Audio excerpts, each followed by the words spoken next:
Pessoal, eu queria que a gente primeiro lesse o texto de hoje, que foi oferecido para a gente. Está em Colossenses, capítulo 1, e vamos ler alguns versículos desse texto, mas especificamente a gente teria que entender todo o capítulo 1 primeiro, mas eu vou precisar, porque à noite vocês já tiveram um monte de coisa, então o cansaço bate, então eu vou tentar tirar um pouco disso como uma dinâmica, tá? Então a gente vai ter no primeiro momento uma dinâmica, vocês vão ver um vídeo, através desse vídeo vocês vão trazer algumas informações, eu peço que escolha um líder de cada grupo, e aí nós vamos ouvi-los, aí depois nós vamos para a segunda parte, que é um entendimento do porquê esse texto é tão importante. A terceira parte é entender o texto um pouco mais aprofundadamente, e a última parte que é a aplicação, e encerramos a nossa parte de hoje aqui com vocês. Então, primeiro vamos para o texto, vamos fazer uma leitura para ficar claro na nossa mente o capítulo 1, versos de 15 em diante. Como nós falamos, é o cântico, né, que nós ouvimos hoje pela manhã. Se de repente até no final, para fechar, quiser cantá-lo de novo, será muito interessante, porque bate direitinho. Então diz assim o texto: este é a imagem do Deus invisível, Colossenses 1,15. Vamos ler juntos, pessoal, para ninguém dormir?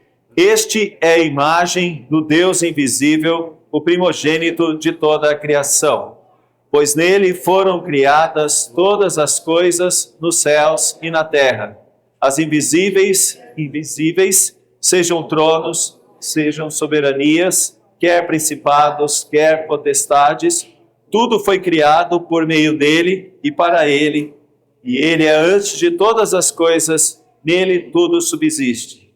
Ele é a cabeça do corpo da igreja, ele é o princípio e o primogênito de entre os mortos, para em todas as coisas ter a primazia, porque aprouve a Deus que nele residisse toda a plenitude, e que, havendo feito a paz pelo sangue da sua cruz, por meio dele, reconciliasse consigo mesmo todas as coisas, quer sobre a terra, quer sobre os céus. E a vós outros também, que outrora éreis estranhos, inimigos do entendimento pelas vossas obras malignas, agora, porém, vos reconciliou no corpo da sua carne, mediante a sua morte, para apresentar-vos perante ele santos, inculpáveis e irrepreensíveis.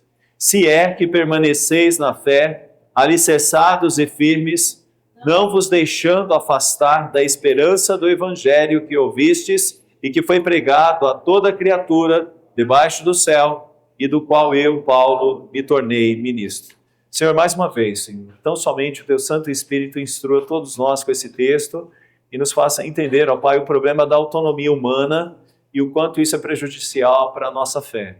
Ajuda, Senhor, cada jovem aqui, abençoe os equipantes também que com tanto carinho estão programando essa atividade, estão ajudando, estão trabalhando para que tudo dê certo, e abençoe a vida de todos, do Renato, ó Deus, cuide dele, da sua família, dos pastores, Senhor, e ajude, Pai, para que esse momento também seja um momento de grande valor, de grande edificação, tão somente pelo Teu Santo Espírito. Nossa oração e clamor em nome de Jesus. Amém. Quantos nós temos aqui? 80? 100? 90, 100, né? É bastante gente.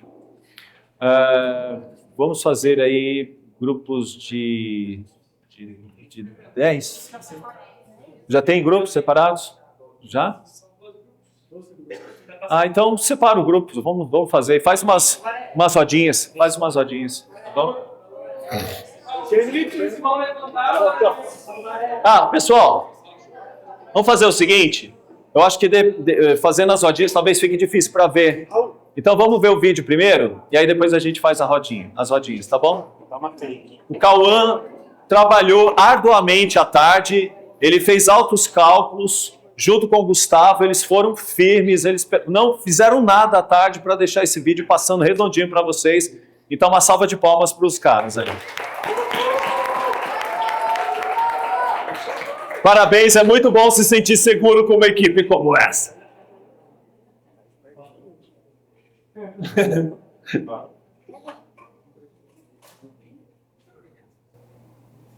Não generalize os evangélicos. Nem todo evangélico é conservador.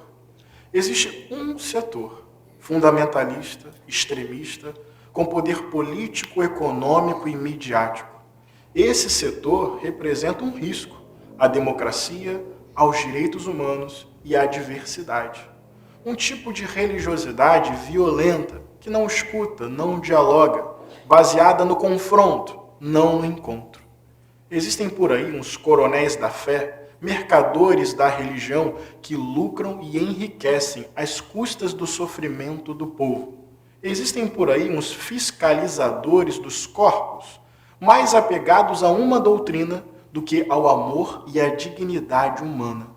Nossa tarefa aqui é denunciar que este setor não representa a totalidade da experiência evangélica em nosso país. Existem evangélicos lutando pela democracia e pelo Estado laico. Existem irmãos e irmãs lutando contra o racismo e afirmando que a Bíblia é um livro negro, de interpretação tantas vezes branca e racista. Existem irmãs lutando contra o patriarcado e o machismo, tão presentes no cristianismo institucional. Existem irmãos e irmãs lutando contra o preconceito que impõe sofrimento e mata LGBTs todos os dias.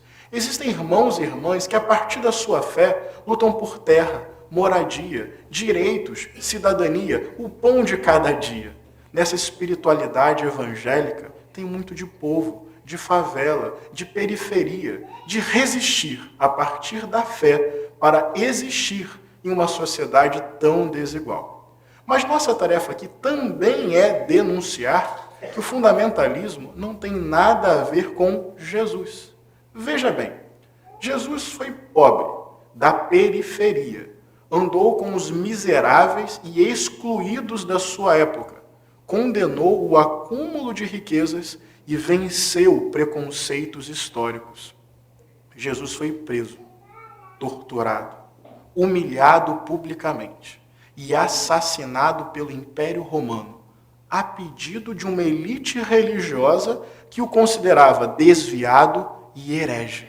Jesus foi vítima da raiva dos fundamentalistas, do próprio Estado e daqueles religiosos que se sentiam donos, defensores e procuradores de Deus.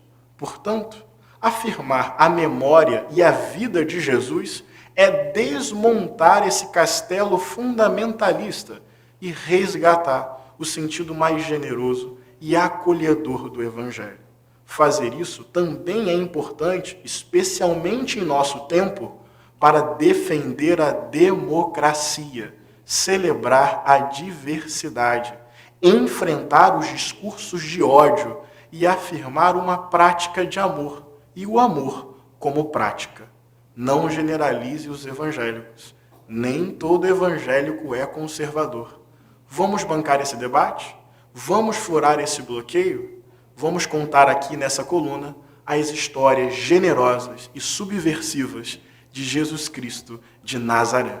Eu sou Henrique Vieira, pastor, professor de História, ator, militante de direitos humanos e colunista da Mídia Ninja.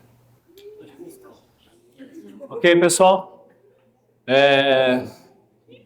Bom, o vídeo está público, então a gente pode, de alguma certa forma, falar, criticar, apontar e podemos aqui fazer um exercício com ele, tá bom?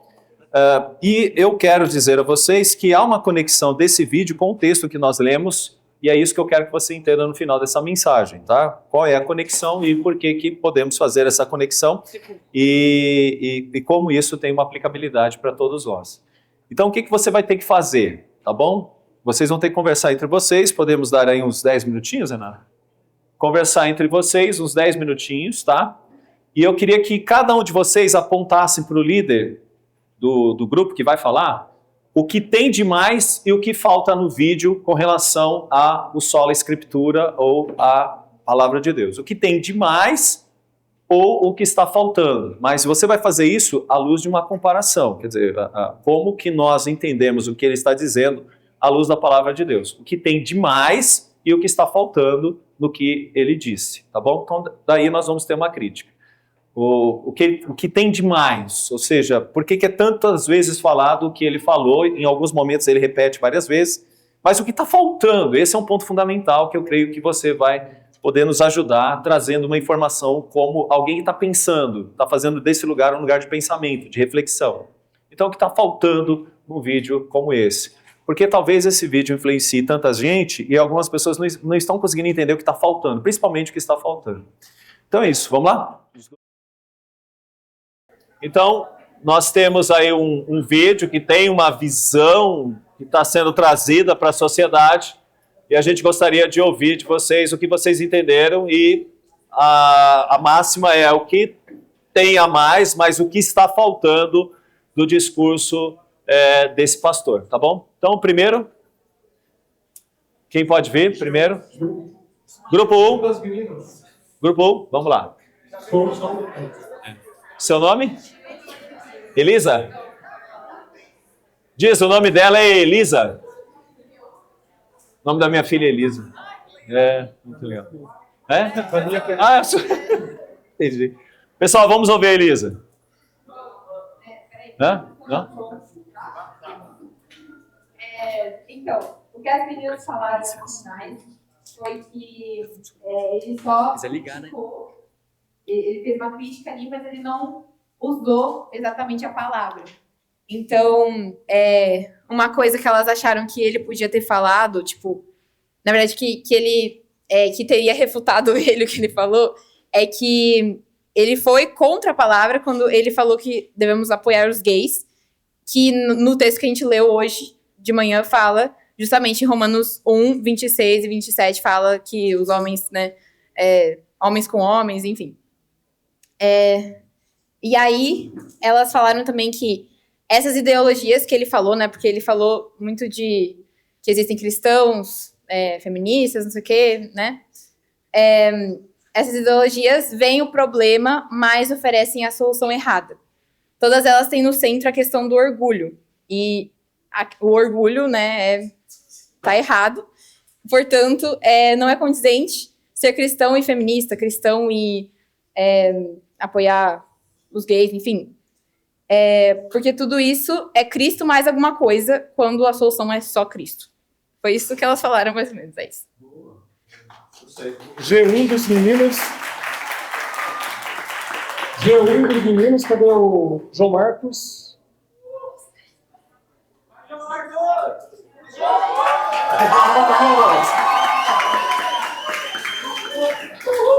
G2 das meninas já vai se preparando aí, hein? Vocês vão precisar ver os irmãos. Tem que falar. Fala aí. Vamos. O que os meninos do meu grupo pensaram é que ele usou da palavra de Cristo para... Oi? Desculpa. Ele usou da palavra de Cristo para justificar as minorias que estão erradas, né, de acordo com a Bíblia, como a Elisa disse no texto de Romanos, e faltou ele centrar mais a palavra em Cristo, né, que ele centrou demais o discurso em quem ele estava tentando defender. Beleza. Valeu. G2 meninas. G2 meninas, quem é? Helena? G2 dos meninos vai se preparando aí. Josu, né?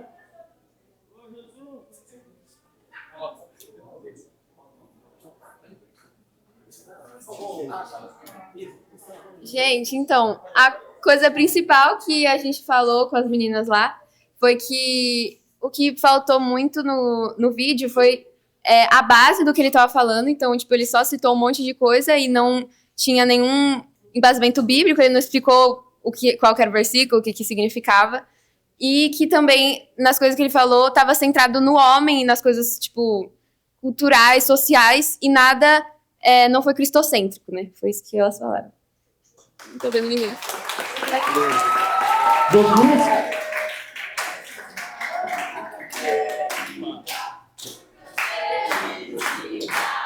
Tempo.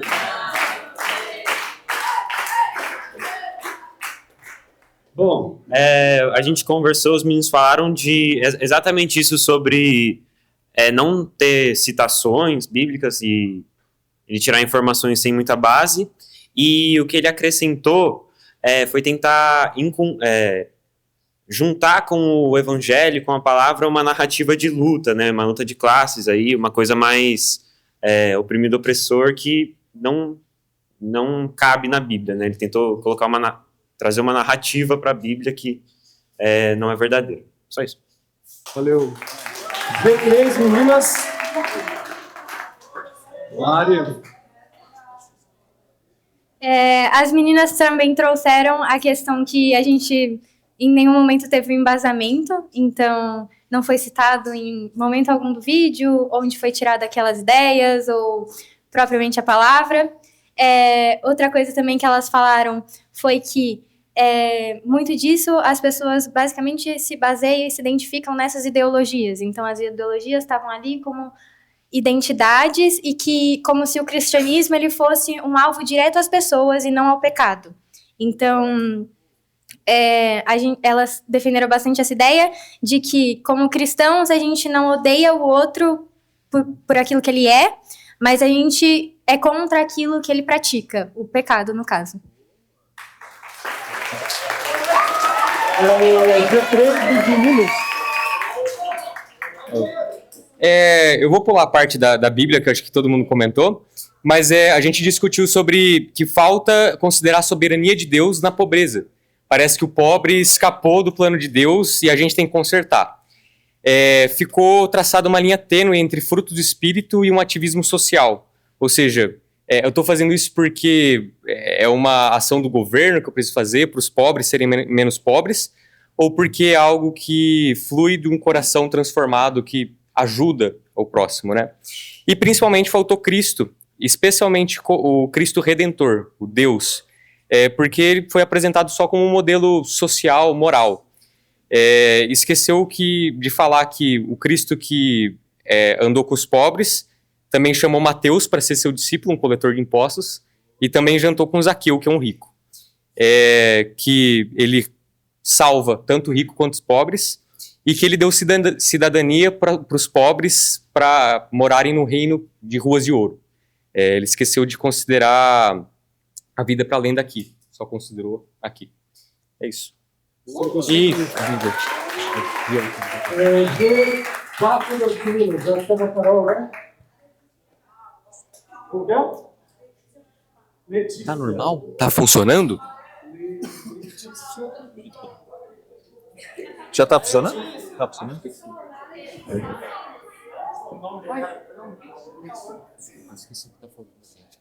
As meninas do meu grupo, elas concordaram de que a mensagem não foi nem um pouco cristocêntrica e de que ele usou coisas do evangelho como, ele falou de queimar os LGBTs. Ele usou o evangelho, a questão de proteger as pessoas, mas não é que o evangelho apoia o movimento deles, entendeu? Ele usou uma maneira de juntar os dois, misturar coisas que não estão juntas. É só isso mesmo. Valeu, boa. G4 dos meninos.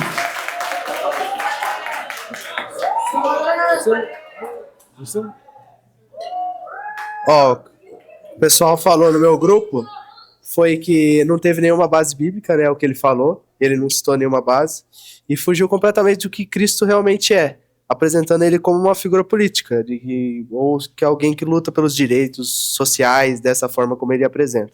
Então fugiu completamente da Bíblia. É isso que eles falaram. Valeu. G5 meninas.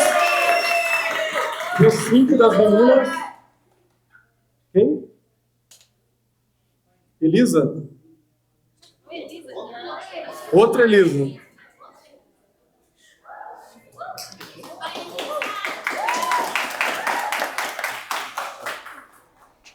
Bem, as pessoas estão falando que não foi cristocêntrica o suficiente, mas ele falou bastante de Cristo, só que como uma figura política, como o Paulo disse, e não figura religiosa, não como Deus.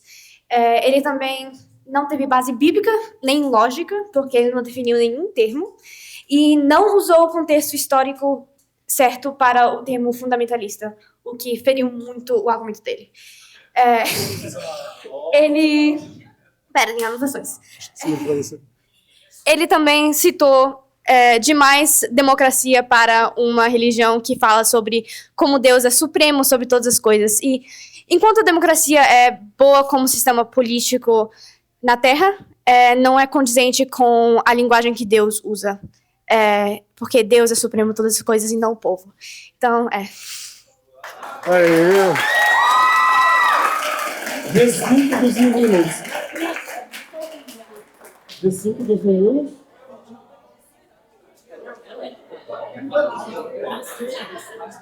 Bom, gente, é difícil ser o último. Não é o último, não. Não?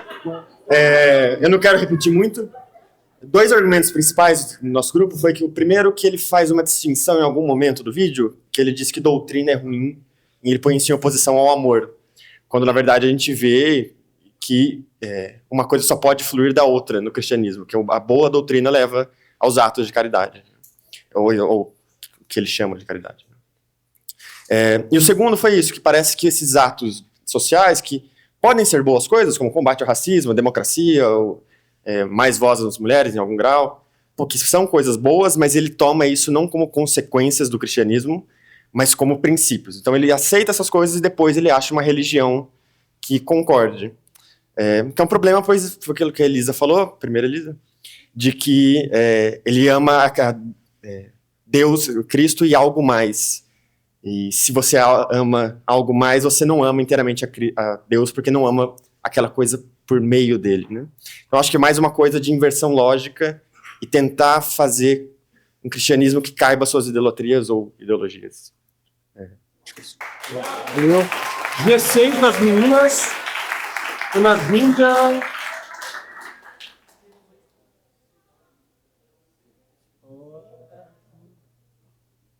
Boa. Quer que eu segure pra vocês? Você não vai virar. O nosso grupo falou que ele focou muito no ativismo social. Então, ele apresentou problemas pertinentes, o racismo, o machismo são problemas pertinentes, mas o modo como ele solucionou essas coisas foi materialista. Tanto que no fim do vídeo ele se intitula comunista, né? E então a gente colocou que o que tem de menos no vídeo é a redenção em Cristo. Ele se afastou do evangelho para tratar das pautas dentro do vídeo. Valeu. E por fim, Raul. G6 dos meninos.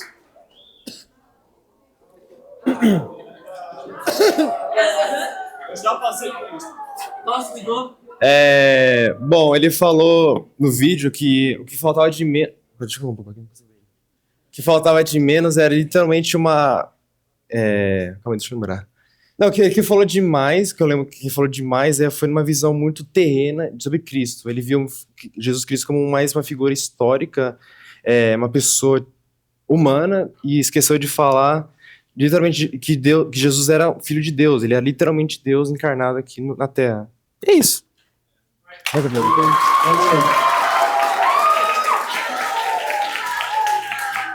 Agora sim, ligou? Agora sim.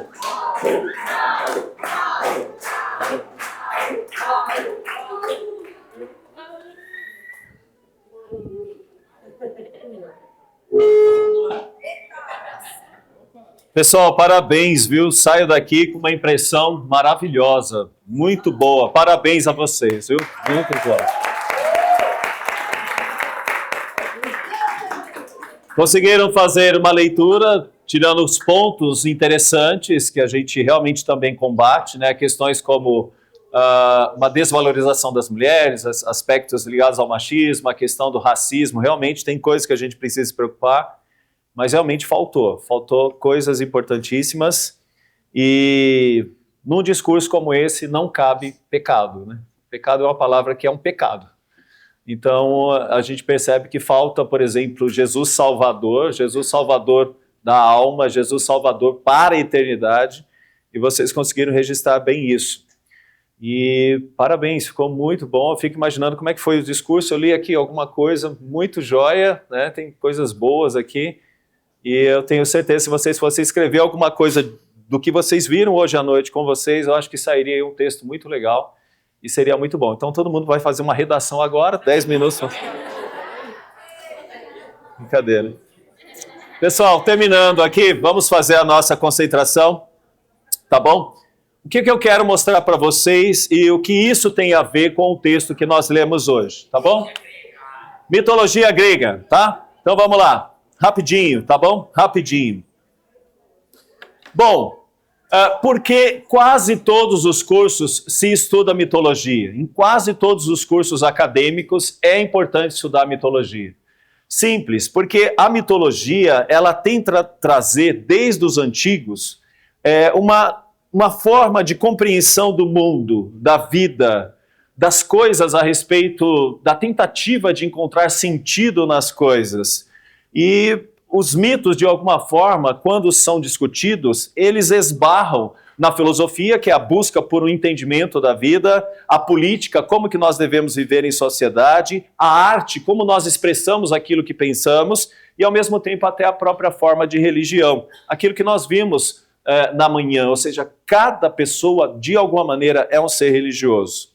Então, nós, jovens, quer dizer, vocês jovens, vivem cercados, né, de referências mitológicas, geralmente filmes como Percy Jackson, Thor, Matrix, Hércules, né, todos esses filmes, de alguma maneira, tentam trazer de volta um ponto de contato com a mitologia para que a gente possa tirar lições e coisas desse tipo. Esse texto que nós estamos lendo de Paulo em Colossenses capítulo 1 também tem uma ligação muito forte com mitologia. E essa ligação muito forte com mitologia tem muito a ver com esse vídeo que nós vimos agora há pouco, tá bom? É claro, se você quiser estudar teologia, mitologias, você encontra, por exemplo, em Hesíodo, né? Essa é uma obra interessante que você tem o grego e o português, então dá para fazer uma comparação e é bem justo. Então é uma obra muito interessante. Mas eu queria que primeiro a gente entendesse um pouquinho desse universo para que a gente pudesse entender esse texto rapidamente, porque eu tenho apenas mais aí uns 20 minutinhos. Então, como que eles entendiam o mundo, tá? Como que os gregos entendiam o mundo? Então, essa é a forma dos gregos entenderem o mundo, ó. Uranon, Gaia, Oceanos, Tártaro, tá bom? Nesse gráfico desse professor, a gente consegue perceber bem como eles entendem o mundo. Mas eu queria que você parasse e prestasse atenção no caos, tá bom? Caos ali não é o caos moderno, quando a gente vê tudo bagunçado e tudo sem muito sentido. Caos, para um grego, era uma maneira de querer entender a origem de todas as coisas, ou de onde todas as coisas vieram. Há duas alternativas para o grego.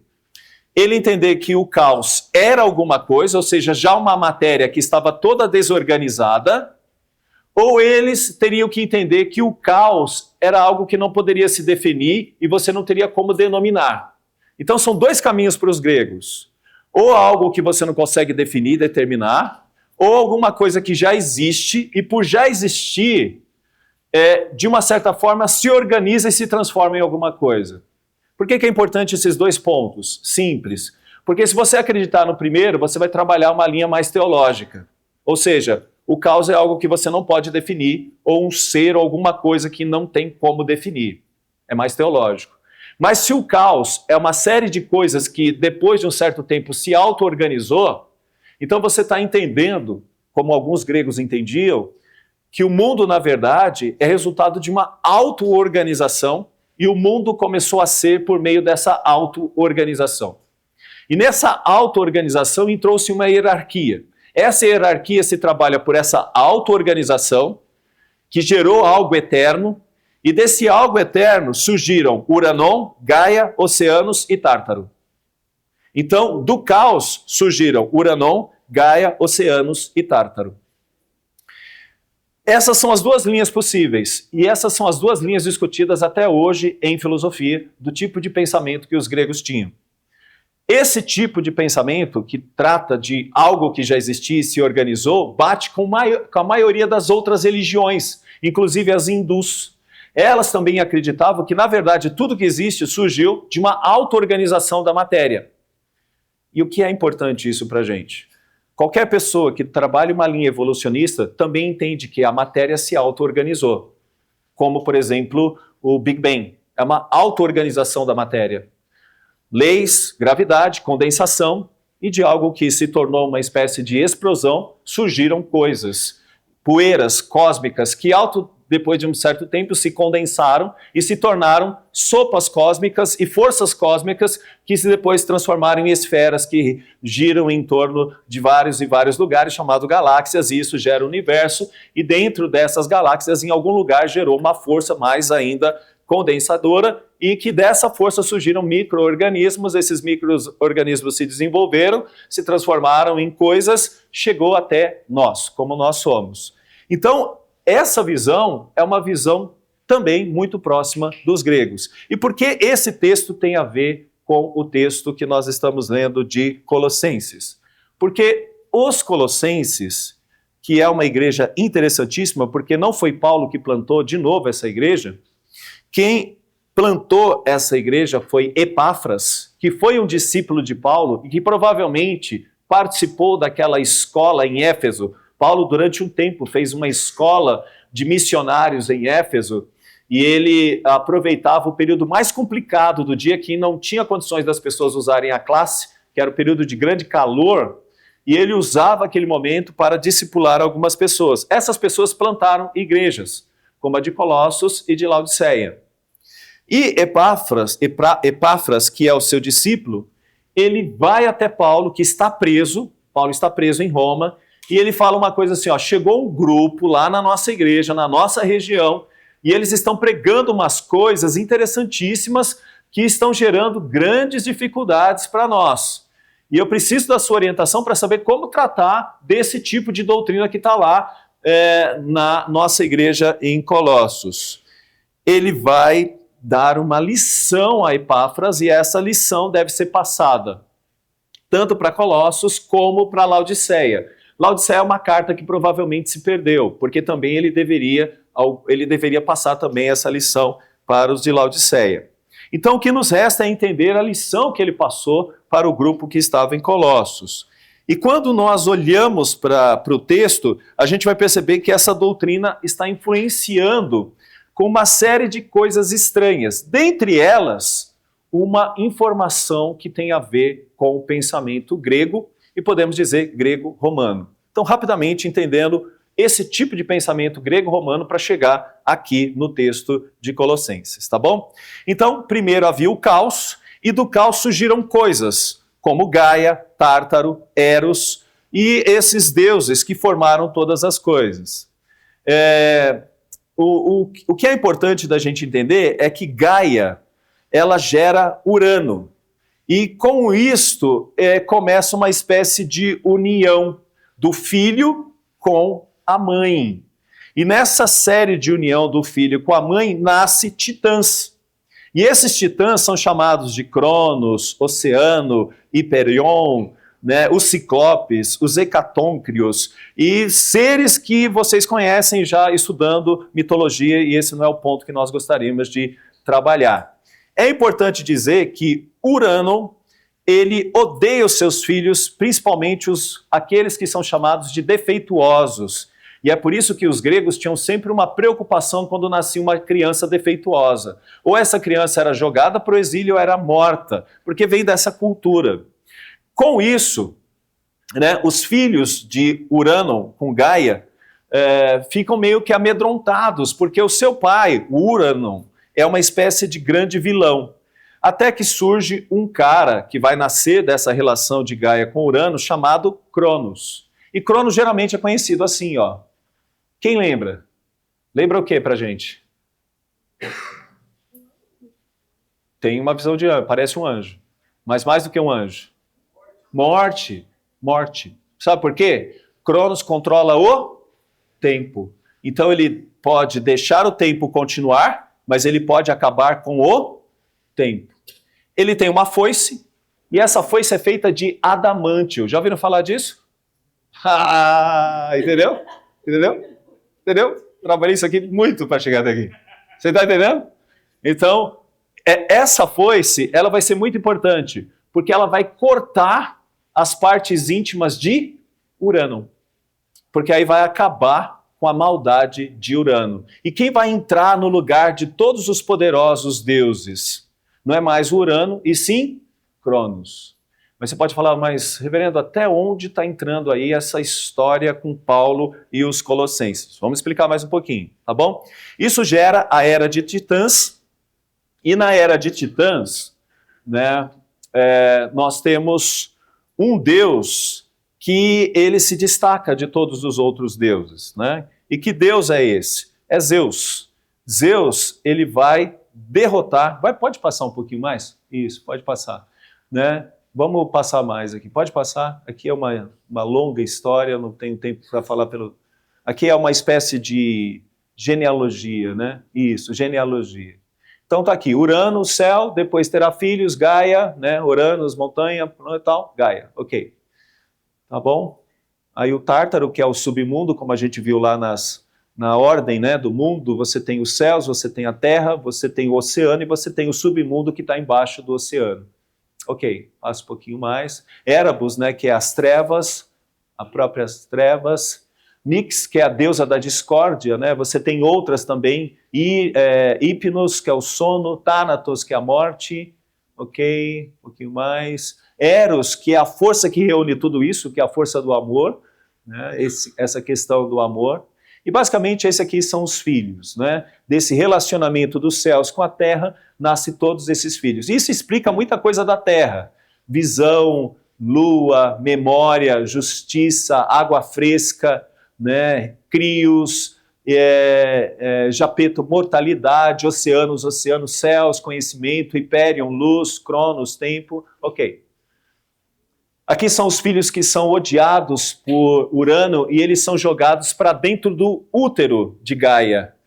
E Gaia sofre muito porque ela dá a luz, mas receber seus filhos de volta não é natural. E ela sofre por causa desses filhos, né? Então você tem os ciclopes, você tem os hecatôncrios, né, que são 100 braços e 50 cabeças, né? Então, quando a gente vê, por exemplo, os filmes, os desenhos, quando a gente vê as coisas de hoje, a gente sabe que muito vem da questão mitológica. Ok, passando um pouquinho, não é esse ainda o meu centro, onde eu quero, tá bom? As dores de Gaia, né? Nix ajuda Gaia com um plano, cortar o órgão genital de Urano com uma foice de adamantio. E é isso que Cronos vai fazer. O único filho que aceitou a tarefa foi Cronos. Ele falou, deixa que eu acabo com ele. E foi lá e acabou. Da genitália de Urano, que é um ser mau, todo esse mal é jogado na Terra. E a Terra ainda continua sofrendo, porque esse mal está sendo jogado nela. Né? Zeus vai tentar dar um jeito e tem muito a ver com a gente também. Cronos assume o trono e escolhe Reia como a sua rainha, né? Gaia, então, é traída pelo seu filho, porque Cronos joga toda a maldade de Urano sobre a Terra, e é daí que explica o nascimento das montanhas, vulcões, florestas, rios e coisas desse tipo, porque as partes de Urano são jogadas sobre Gaia, e ela ainda vai ter que sofrer com a influência de Urano sobre ela. E Cronos tem uma profecia de Gaia. Gaia vai dizer o seguinte, quando nascer filhos, um desses provavelmente vai te destronar.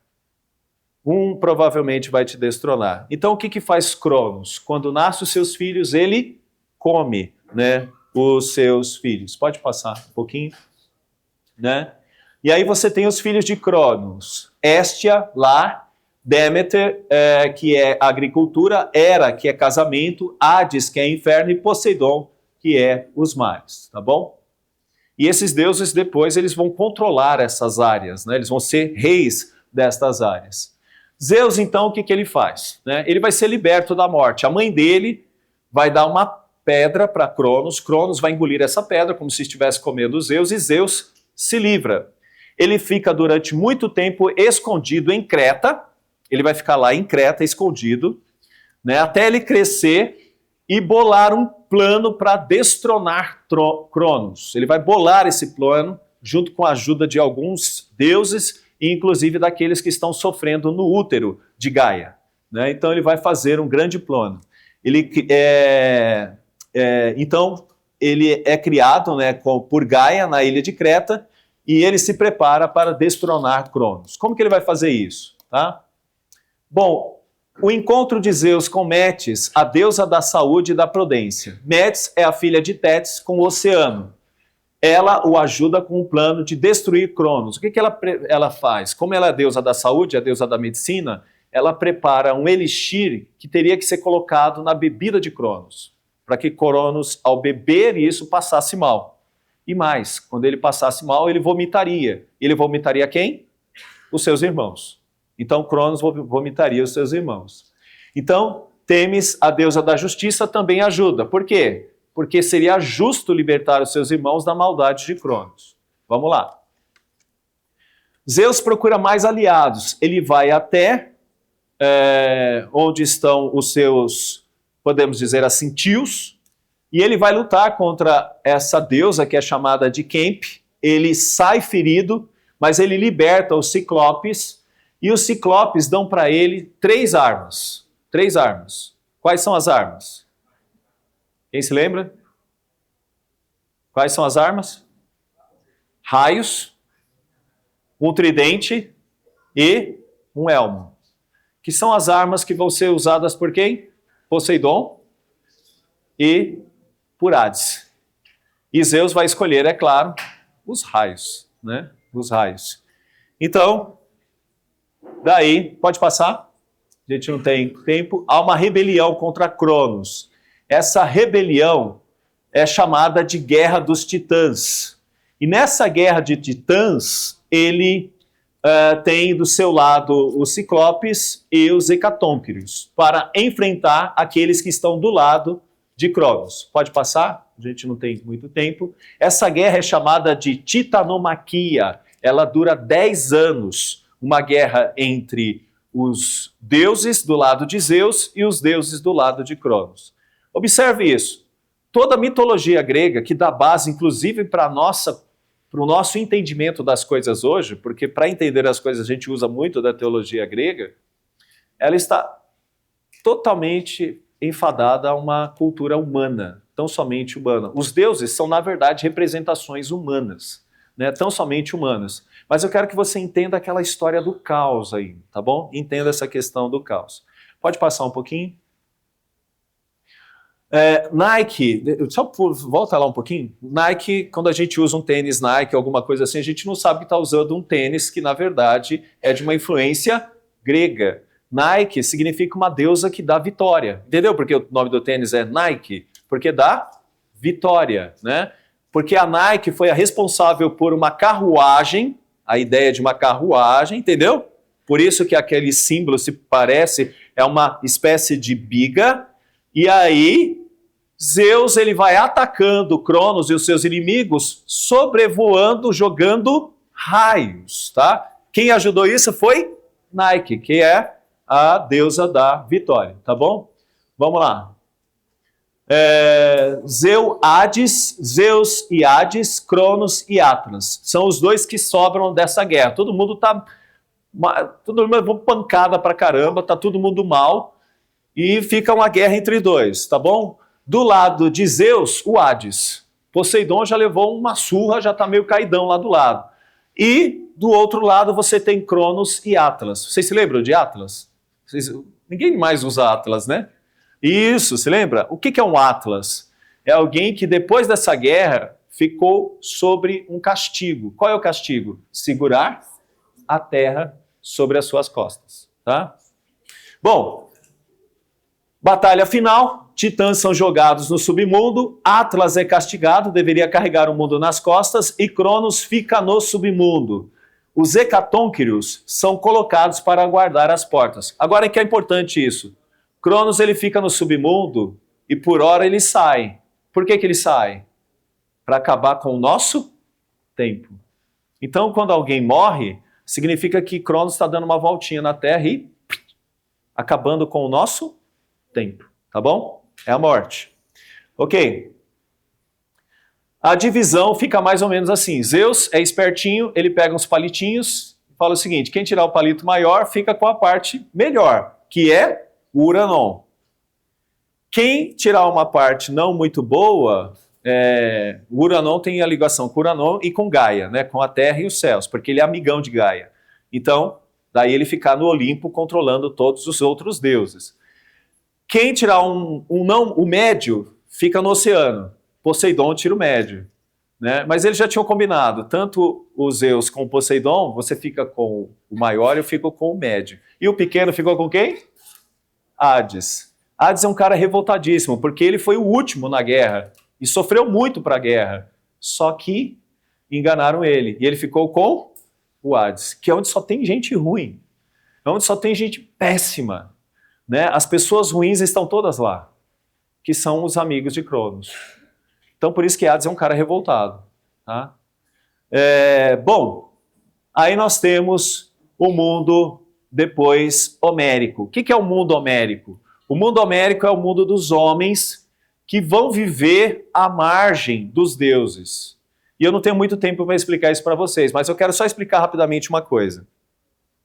Zeus, quando ele começa a dominar, ele fala o seguinte: lá em Gaia ficou um problemão, porque Gaia ficou um caos.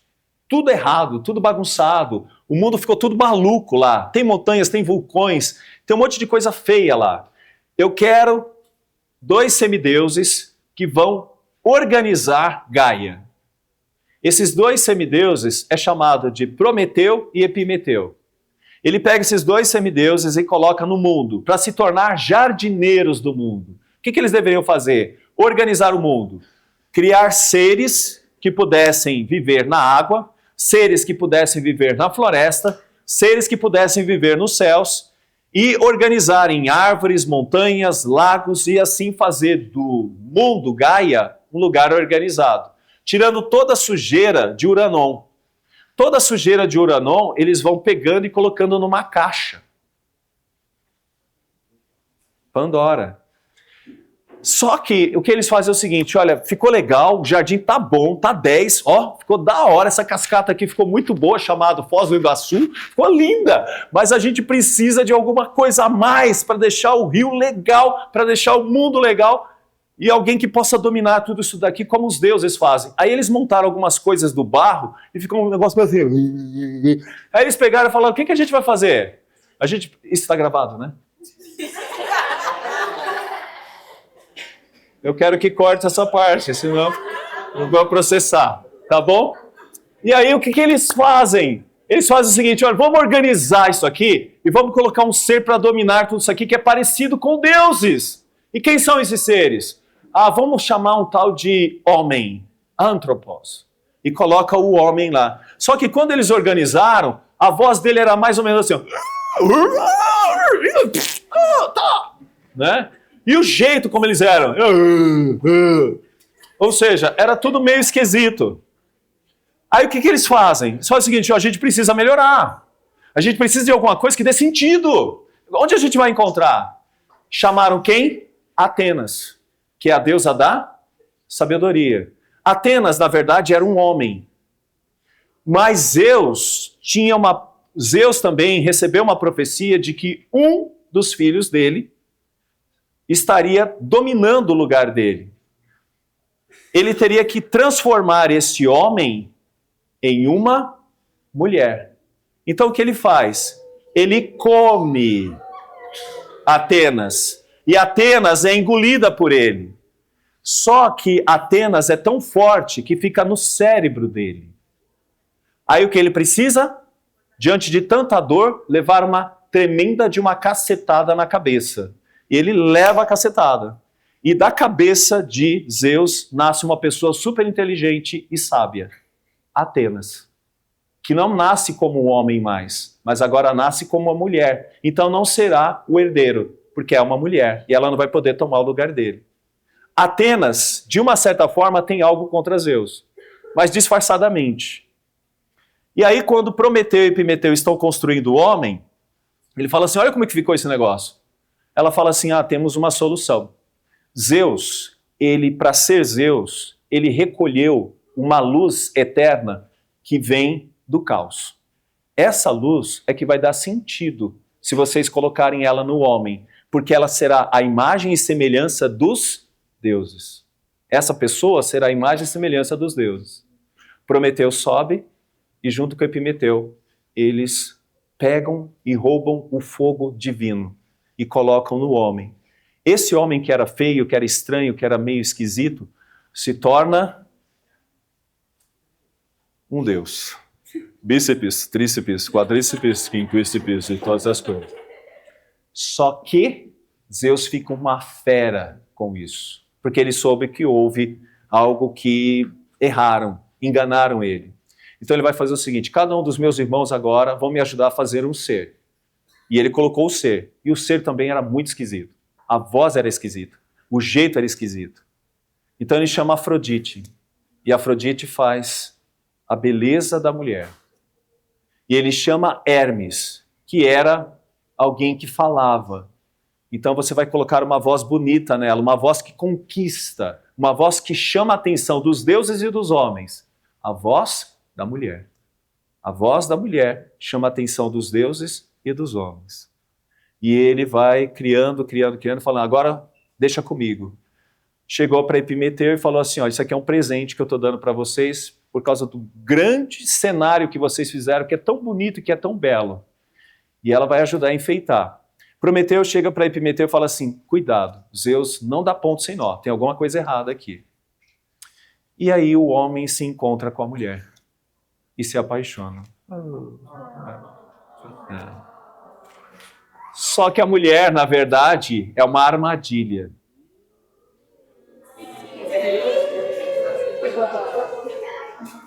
Cuidado, quem está dizendo é verdade, né?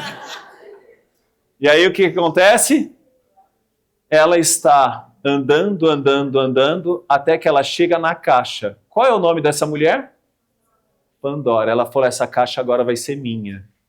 Ela rouba a caixa e no lugar secreto ela abre.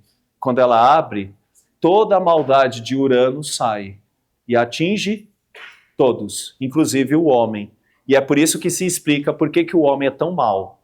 Porque ele é contaminado pela maldade de Urano. Bom, isso gera um entendimento sobre por que o homem é assim e todas essas coisas. Mas eu quero chegar no texto, tá bom? Então, tô simplesmente... É isso aí, vai, pode ir. Eu vou tirar a Eneida, né, Virgílio, quero chegar aqui, tá bom? O que Paulo está enfrentando quando ele recebe as notícias de Epáfras é algo muito parecido. Surgiu uma doutrina no meio dos colossenses muito bagunçada. Essa doutrina misturava judaísmo, a visão greco-romana porque envolvia Homero, Hesíodo e Virgílio, e também surgiu uma visão de uma religião que é chamada religião de mistério.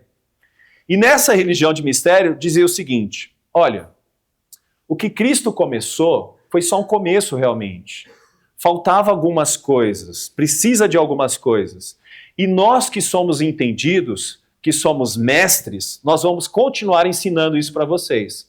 Epáfras ensinou alguma coisa que Paulo ensinou. E o que ele ensinou foi interessante, mas não era o todo. Precisava de mais coisas e de mais informações. Essas outras informações nós vamos ensinar para vocês. Então nós vamos entrar aqui na igreja de vocês e agora vocês vão fazer parte dos nossos ensinos. E nós vamos ensinar coisas que Paulo ainda não ensinou porque ele não sabia disso e nem Epáfras. Então nós vamos ensinar uma coisa para vocês. Existe uma coisa chamada Deus. E Jesus começou a falar sobre ele. Só que Jesus não deu todas as informações. Porque Jesus não ensinou algo a respeito do conhecimento, que nós chamamos de gnose. E para você alcançar isso, somente algumas pessoas especiais podem passar isso para vocês. Quem são essas pessoas especiais? Nós, esses mestres. Nós vamos ensinar isso para vocês. E essas pessoas começaram a ganhar espaço nas casas, começaram a ganhar espaço nas igrejas, e Colosso se tornou um lugar para isso, se tornou um lugar para estas coisas. As características, né? É uma origem sincrética e você tem influências gregas, persas, egípcias e judaicas. Misturou tudo. Não somente essa questão grega, mas misturou questões persas, egípcias e judaicas. Gente, se a gente conseguisse estudar um pouco mais, nós iríamos entender por que em alguns desenhos tem aquele anjinho mau e o anjinho bom. Você lembra dos desenhos? Não tem um anjinho mau e um anjinho bom? Vem daqui. desse momento. Porque eles acreditavam o seguinte, que entre esse Deus máximo e nós existem anjos. E você deveria reverenciar esses anjos para você chegar nesses deuses máximos. E o que é Jesus? Jesus é só uma porta. Mas mais importante do que a porta seriam esses anjos, que ao estudá-los, chamado íons, você estaria mais próximo de Deus. Jesus se tornou secundário. Primário agora se tornou esses íons, que seriam anjos que te levariam mais próximo de Deus. Isso é uma mistura de tudo quanto é tipo de religião e tirou principalmente a primazia de Cristo e colocou uma ideologia, uma história, uma narrativa de que se você quisesse transcender até chegar a esses deuses, você teria que abandonar a matéria e teria que ir para esse Deus como alma apenas. Não batia com a informação de Paulo. Qual era a informação de Paulo? Jesus Cristo ressuscitou. Ressuscitar seria um castigo nesse caso. Porque uma das coisas importantes é que a sua alma se livre do corpo e chegue até esse Deus. Não voltar para um corpo, porque voltar para um corpo é um castigo. Então, esse tipo de ideia nós chamamos de um pré-gnosticismo, que vai ficar forte no final do primeiro século, que vai ser combatido no segundo século e que vai morrer apenas no terceiro século. Essa doutrina vai durar 3 séculos. 3 séculos. E ela está começando aqui. E Paulo já está combatendo. E como Paulo está combatendo? Mostrando que não dá para falar de nada a respeito de Deus, que para eles era esse caos ou essa luz eterna, se você não falasse de Jesus. Você teria que falar de Jesus. Jesus é a única forma de você falar a respeito de Deus. Jesus é o único caminho pelo qual você chega até Deus. No conceito deles, então, nós teríamos agora um outro caminho, que é o caminho da gnose. Quanto mais você estuda, você chega nos anjos. E depois de chegar nos anjos, você vai chegar em Deus quando você morre e abandona o seu corpo. Essa doutrina estava sendo combatida por Paulo. Paulo está combatendo essa doutrina. Então, aí a gente entende o que é a carta aos Colossenses. O que é a carta aos Colossenses? É uma carta de profunda cristologia. Por quê? Porque a carta de Efésios é eclesiologia. E a carta aos Colossenses? 2 cartas escritas em prisão. Uma sobre igreja, a outra sobre Cristo. E por que era importante falar sobre Cristo? Porque para esses mestres gnósticos ou pré-gnósticos, que tinha tudo quanto é tipo de ensinamento, inclusive egípcio, a ideia de Cristo era ultrapassada. Era só um ponto. Você precisava de algo mais. Cristo era só uma porta. Você precisava da gnose para chegar nesses deuses, que é um pensamento bem típico dos gregos, tá bom? Então, essa seria toda a problemática que nós estamos falando, que é da gnose. Passa mais um pouquinho, deixa eu ver se eu tenho aqui alguma coisa. Cristo, então, é a imagem do Deus invisível e assim refuta esses pré-gnósticos. Vou para a minha última parte agora, que é o entendimento do texto, rapidamente, só para a gente entender. Olha o que ele vai fazer, né?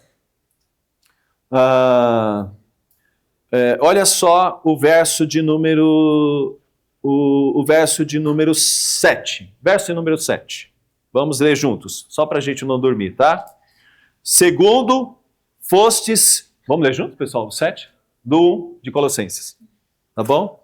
Segundo fostes instruídos por Epáfras, nosso amado conservo, e quanto a vós outros, fiel ministro de Cristo, o qual também nos relatou do vosso amor no Espírito.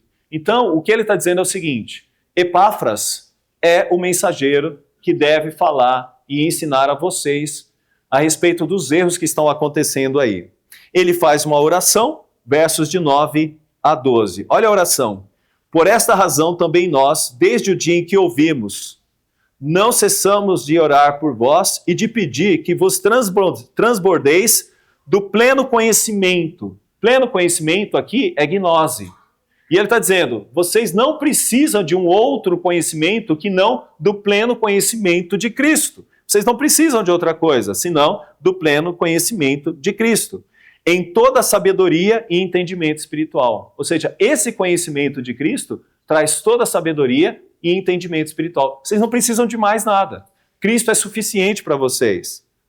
Oração, verso 10. A fim de viverdes de modo digno do Senhor, para o seu inteiro agrado. Então, quer dizer, se você quer ter um encontro com Deus, você precisa ter Cristo como a referência maior para que você possa viver de modo digno de Deus, e não meramente de conhecimento, ou esse conhecimento que está sendo passado por esses pré-gnósticos, frutificando em toda a obra e crescendo no pleno conhecimento de Deus. Ou seja, conhecendo a Cristo, você está no pleno conhecimento de Deus.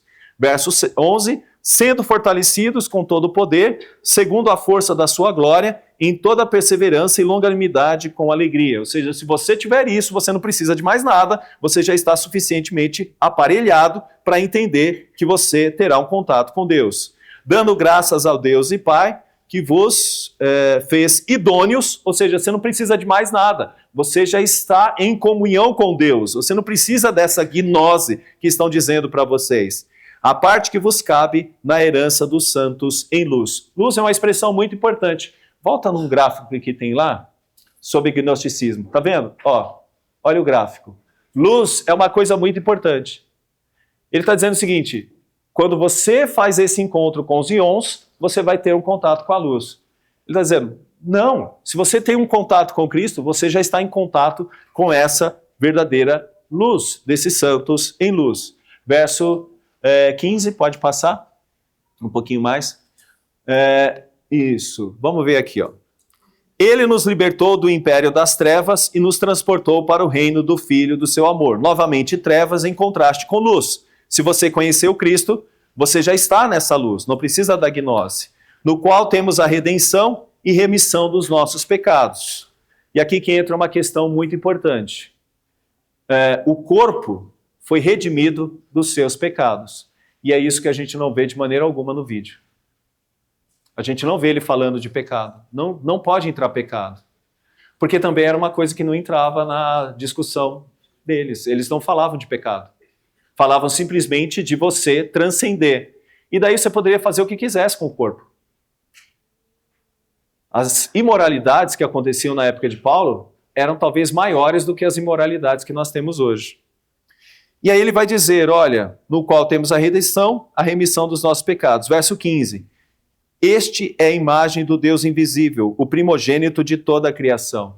Significa que se você quer ter um conhecimento realmente verdadeiro de Deus, você precisa desse conhecimento de Cristo. Então a igreja de Colossos enfrentava ensinos falsos, sincréticos, fortemente influenciados por judaístas legalistas, misticismos orientais, filosofias helenísticas e princípios gnósticos deficientes. Então nasce aqui um pré-gnosticismo e ainda em forma embrionária. E o que esse pré-gnosticismo dizia? A crença em intermediários angélicos é necessário. Seria emanações. A ideia de que Cristo era apenas um dos muitos seres espirituais. E o dualismo entre matéria má e espírito bom. Uma salvação baseada no conhecimento secreto, ou seja, gnoses e não na cruz. Passa um pouquinho. Então, Paulo escreve aos Colossenses para exaltar a suficiência de Cristo, e o pré-gnosticismo rebaixa Cristo a um entre muitos seres espirituais. Eu falo que nós estamos vivendo isso hoje quando a gente vê um discurso como esse que a gente acabou de ver e mostra Cristo meramente como um líder democrático. Um líder que está passando democracia e ações sociais, como vocês apresentaram aqui no relatório de vocês. Esse Cristo não é o Cristo da Bíblia. Não é Deus. E alguém falou isso. Não é o Cristo que salva. A heresia mínima, a fé dos crentes com promessas na experiências superiores e sabedoria oculta. Pode passar? Então, Colossenses de 15 a 20 exalta a cristologia, né? Ele é a imagem do Deus invisível, primogênito de toda a criação. Ou seja, imagem de Deus invisível significa que aquele caos que eles esperavam que fosse entendido porque era invisível, agora pode ser entendido se você compreender que é Deus Pai e que Deus Filho está esclarecendo sobre ele e que o Deus Espírito Santo está mostrando isso para nós, como diz o verso de número 8. Deus Pai, Deus Filho e Deus Espírito Santo está esclarecendo isso para nós e nos mostrando como isso se dá de verdade. Então, A nossa doutrina trinitária nos leva a ter uma verdadeira compreensão sobre Deus e sobre o seu plano para conosco. Então, isso é muito joia, porque é contra o gnosticismo, né? Cristo não é um ser inferior, mas a revelação suprema de Deus. Primogênito aqui é prototokos, não em sentido cronológico, mas em supremacia, autoridade sobre tudo que foi criado. Cristo é sempre as primícias. Sempre as primícias por quê? Porque ele é o primeiro a reinar. Porque Deus o gerou para reinar. E ele, depois da sua obra, é o primeiro a ressuscitar para reinar. Então, isso é muito importante. Passa um pouquinho. No mundo, nele foram criadas todas as coisas. E aqui se divide em duas partes, eu não vou ter muito tempo para esclarecer, porque meu tempo já esgotou. Mas duas partes. Primeira parte, ele criou todas as coisas. Não foi Prometeu e nem Epimeteu, mas foi Jesus que criou todas as coisas. Cristo é o Criador, não criatura. Cria tudo o que existe, importante, do nada. Ex nihilo, ou seja, ele criou do nada.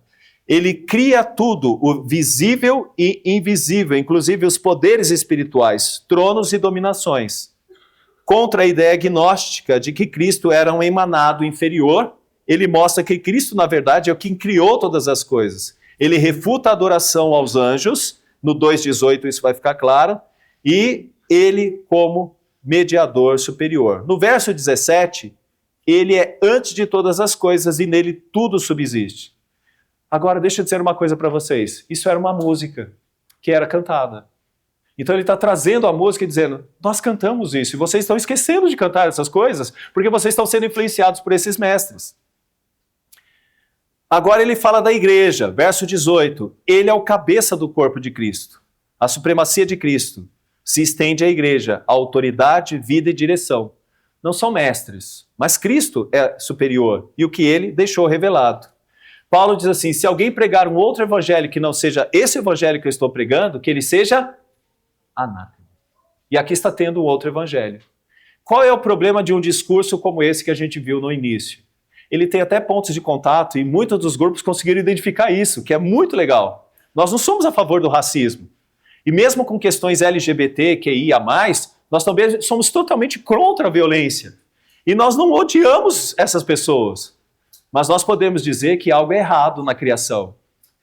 Porque o pecado atingiu a criação. Então a gente tem que falar do pecado. Não podemos deixar de falar. Ele fala, tem que ter encontro e não confronto. Não! Em muitos momentos tem que ter confronto, porque a gente precisa do confronto para dizer está errado. E quando a gente diz está errado, é bom para que as pessoas saiam do erro e venham para a verdadeira luz, que é o que não está acontecendo aqui. Paulo está dizendo, essa luz que eles estão prometendo não é luz, porque a verdadeira luz já chegou aos homens. A luz que ilumina os homens, a luz que vem de Jesus. Verso 19, porque aprove a Deus que nele residisse toda a plenitude. Aqui tem a palavra pleroma, esta palavra-chave para os gnósticos. Por quê? Os gnósticos queriam chegar a esse pleroma. Ninguém poderia chegar ao pleroma, porque só Cristo chegou a isso. Porque ele é o que criou todas as coisas. E é ele que manifestou todas as coisas. Então Paulo retoma o termo e afirma, toda a plenitude de vida divina está em Cristo e somente nele.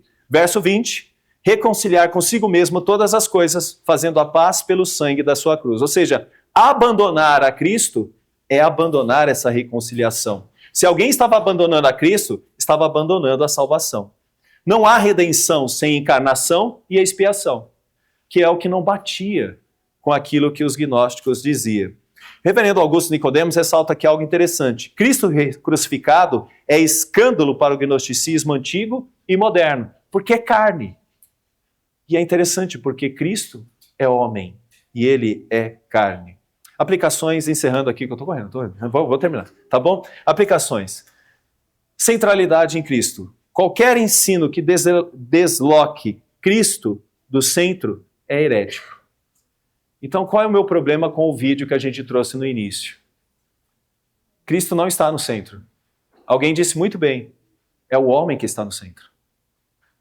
Então, nós não estamos trabalhando a igreja para colocar Cristo no centro. Quem nós estamos colocando? O homem. Então somente o homem. Não basta falar de Deus, é preciso falar de Deus e dele corretamente. Então você tem todo o discurso de fazer o bem, de fazer justiça, democracia, mas você não está falando de Deus corretamente. Cristologia bíblica é proteção contra heresias. Jovens devem conhecer quem Cristo é e o que fez e por que isso é importante.